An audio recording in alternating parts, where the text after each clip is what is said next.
It's a pleasure to interview you here on the sidelines of this event. In the opening statements by the president of this conference, she mentioned that there are obvious gaps that have been left by the HFA-1 that she hopes that would be achieved when we implement the HFA-2. What exactly are your expectations as we proceed into making the second framework for disaster risk reduction?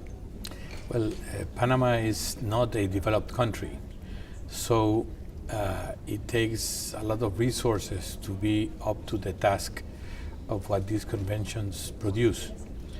So even though we are not considered a poor country, we still don't have the technology to be able to implement all the decisions that were made before and are going to be made now.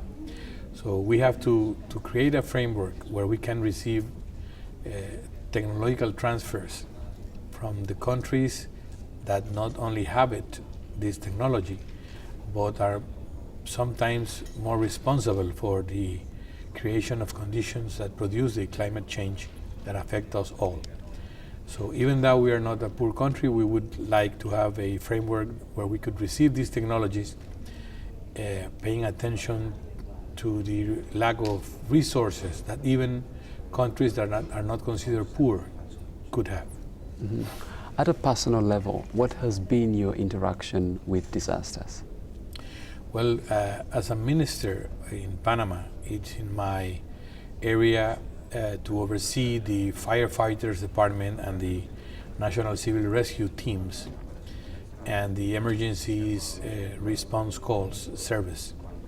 So we have to do with common incidents in the country. Thank God, Panama is not a country that suffers major crises such as earthquakes or hurricanes. We receive a few effects of this kind of phenomena.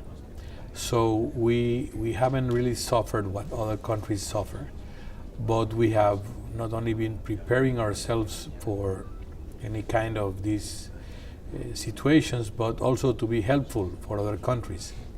Our teams have helped in Haiti, for example, and other countries that have suffered this kind of major events. So what we try to do is be prepared and be helpful. Great. And finally, I would ask about policy, because we are hoping that after this conference, whatever the outcomes are would be based on certain strong foundations like policy and legislation to ensure that countries actually benefit from them. A number of people have said, I mean, what's the place of policy in disaster risk reduction anyway, because some of them are never implemented. What would you say?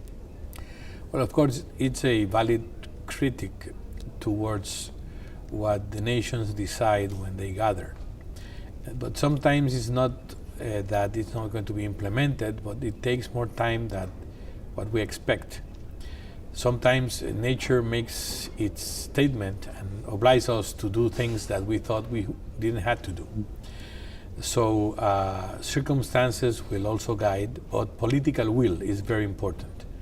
And I think that because of what climate change is doing to many parts of the world, things that were not supposed to happen in your country are happening. So you better be prepared. And these kind of guidelines that emerge from these meetings are helpful to prepare a country for what could be confronting in the future. We think that policy decisions are very important for that, because it's not only to be prepared for a disaster, but also to make policy decisions in building things and in designing things that would have to incorporate these kind of new recommendations or new guidelines that emerge from these meetings that will also be not only helpful in confronting a major crisis, but helping our countries to be resilient about it and to overcome these major events and get back into a normal life. Honorable Henriquez, thank you very much. Do you think these 10 years have been of value to your country, the 10 years of the HFA? Yes, we think so, and we hope we could fulfill more efficiently our commitments towards risk management and prevention. But okay, we have different governments along these 10 years, and we think that in this new government, headed by President Varela, we could be more responsible about it. Great.